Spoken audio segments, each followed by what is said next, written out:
Hello everybody on the internet. This is Alexander Williamson of The Secret History Living in Your Aquarium. On this channel we like to examine big issues that impact the aquarium hobby, from small things, new species being discovered and amazing science being done, all the way down to the supply chain and new products and new materials being used in our hobby in innovative and amazing ways. But to get those products, sometimes there are issues. And let me tell you, right now, there are some major issues. So if you haven't heard, the Rona has locked down around 375 million people in China. Now, you may say, China has over 1.5 billion people. What's the big deal? Well, it turns out that 40% of their GDP is produced in the region that's locked down right now. And Shenzhen is another giant city other than Shanghai, and it has been off and on lockdown, and very well may become more locked down again. Now, China has never had the virus spread massively across the country, if you are to believe officials. Now, I don't want to hear in the comments whatever you think's going on there. Doesn't really matter, because the fact is they're shut down, they're locked down. The population there is taking it serious to the point that we were 2 years ago in the US, and they're now seeing over 20,000 cases a day spreading, and that's what's being reported. So what's the big deal? How's that impact us? Well, I think you know and remember some of the issues that happened during the first wave of lockdowns, when we here in the United States were first not knowing what to do and locking down. Well, we're not going to have that kind of an issue, and that's both good and actually bad, because when that happened, we were panicked. We didn't know what to buy, what not to buy, and we bought a lot of consumer goods that are perishable. A lot of toilet paper that's made up in Canada or made in the US out of good old trees. But what didn't happen is we didn't go out and buy a whole lot of retail goods. People weren't going to buy purses or, PlayStations and stuff like that in mass. Actually, spending went way down, and at the time inflation was not nearly as much of a problem as it has been lately. If you noticed, in the last year, something like 7 to 10%, depending on who you ask, inflation has hit, and that means things are more expensive. Now, if you have anything in your fish room that looks like this, or this, or in a container that looks like this, or it came wrapped in another container like this, or it has this weird gel in it, or it has plastic pieces, there is a high likelihood that even if it says manufactured in wherever, the US, in Chicago, that doesn't mean the parts didn't come from China. And a lot of stuff, especially injection molded stuff, comes from there. So they may make a certain part of the product someplace, and then in another place, this happens to be from Vietnam, a lot of the API stuff, but guess what? That uses the southern ports in China because it's more efficient than a lot of the Vietnamese ports. It's cheaper to ship out of. If you know anything about shipping lately, you know the prices have gone crazy, and that fuel is also very expensive. You can thank the Russians for some of that. You can thank OPEC for another piece of that. And to some degree, you can thank consumer spending and other forces and the oil companies for that. But whoever you want to blame doesn't change the fact that right now things are going up in price. Now, when the first round hit, grocery stores and things were running out of all sorts of stuff. And that's because of something we need to talk about that's not just the aquarium hobby, but for the sake of this video, let's just say it is the aquarium hobby. And that is, where do we want our things made? And that is an important question. If you want to pay $1.50 for, some airline, cut, a few inches of air or a few feet of airline off of a spool at your local fish store, that's probably going to get made in China. If you want a filter that's $25 after it's gone through wholesale and retail sales, that's probably going to be made in China. A lot of the pieces, injection molding, anything that comes in containers, really, a lot of that is just made in China. That's how America has come to be. And when you look at groceries, like the first round that we saw in this, the issue was that it was perishable. So it had to be coming from somewhere semi-near, a lot of the stuff. And this time, what's happening is there are 800 ships, including 500 barges and 350 supertanker container ships off the coast of China just waiting. And the problem is that they are waiting with raw materials that are getting made into these products.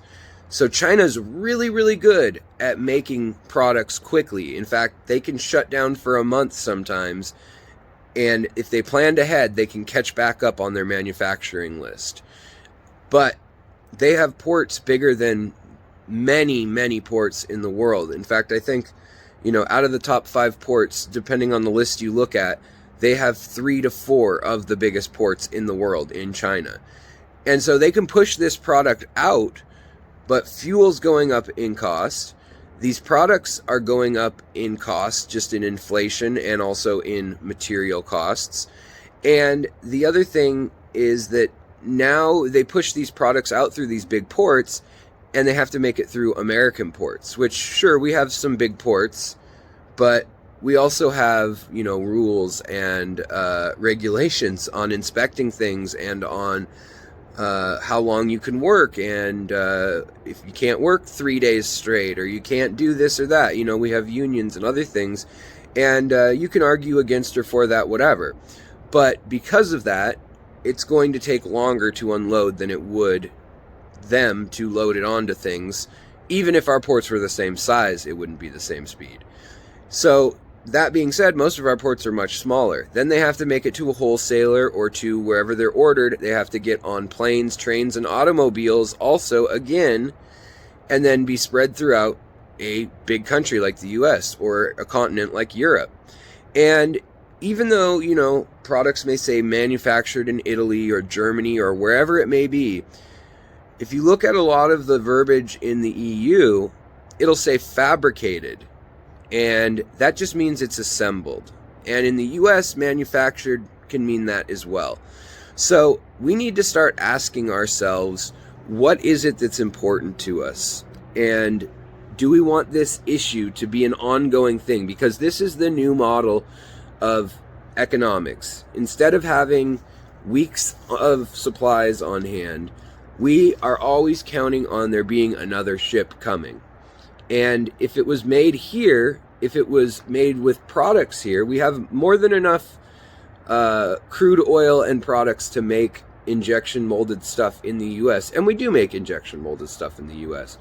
But a lot of what gets sold as cheap consumer goods, and I know it seems expensive a lot of times. I know that some of these things you buy, they may seem like, well, that wasn't cheap, Well, relatively speaking, they're cheap. In the sense of the world, they're cheap. I'm sorry.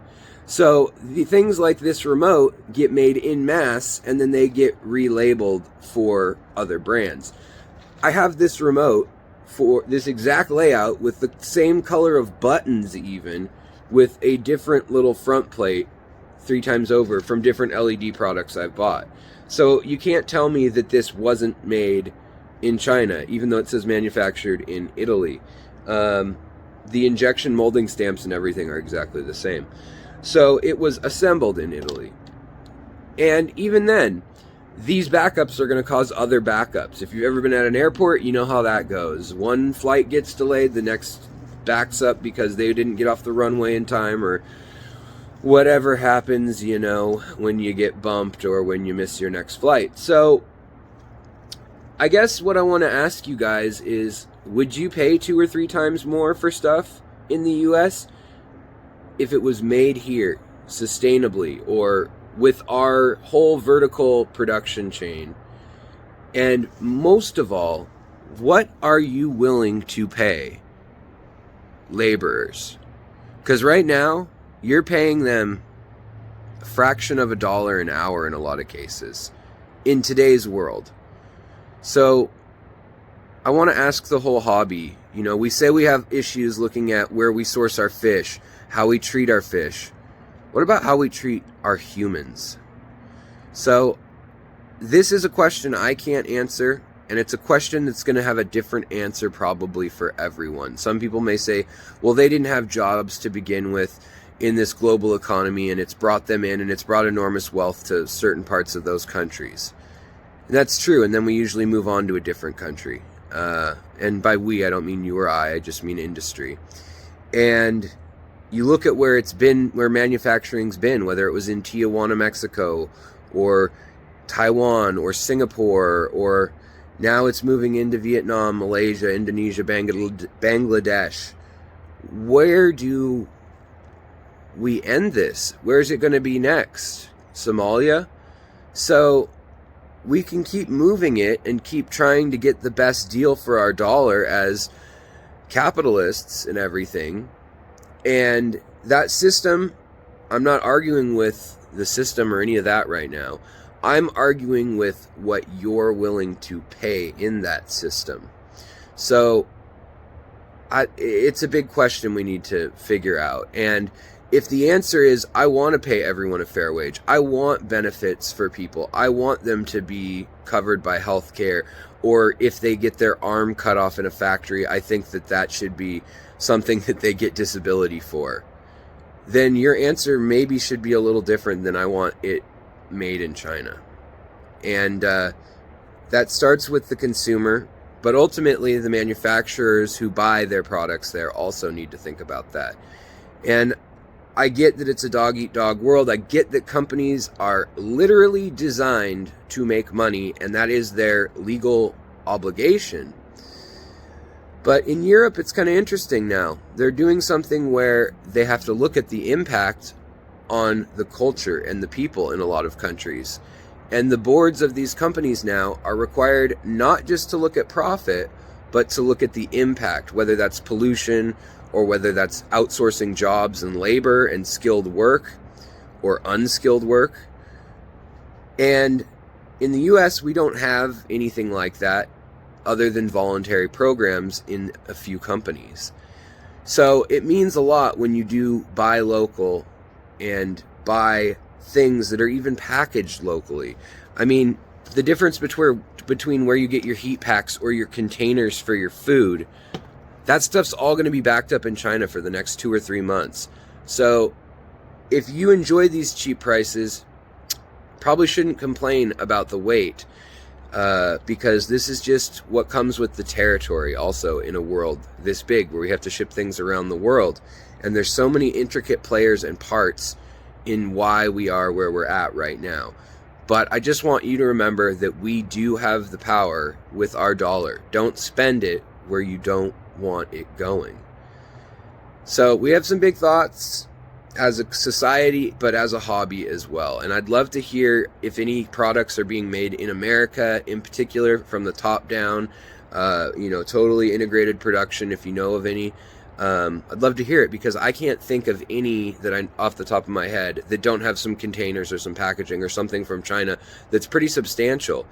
A lot of it's just literally a sticker slapped on something that's from China, rebranded, or said manufactured in wherever the company's headquarters are. So the convenience, the price, that's something that obviously I've selected. You guys have seen my fish room, but it's something that I think in the long run we need to ask ourselves, could we be making that here better? Could we be making the lives fulfilled better? And keeping our money in our own economy rather than shipping it out of the country. with some of these things, wherever you live, whether you're in France, Germany, the UK, the United States, or whether you're in China itself. So thanks for watching. I'll talk to you next time on The Secret History Living in Your Aquarium. Pass this video on if it resonates with you. Thumbs up if you thought it was useful, or if maybe it made you think about something in a way. And maybe if it lets you know, just if anything, stock up on the little widgets that are made in China, whether that is, you know, test strips or tubing or sponge filters or anything with a bunch of little plastic parts pretty much. Buy that stuff now. It'll be gone from the warehouses soon, and then it'll be a while till it's resupplied. I don't know how long. Nobody does. Thanks for watching. It's been Alex Williamson with The Secret History Living in Your Aquarium. Subscribe for more content on the next episode. Talk to you guys later. Bye.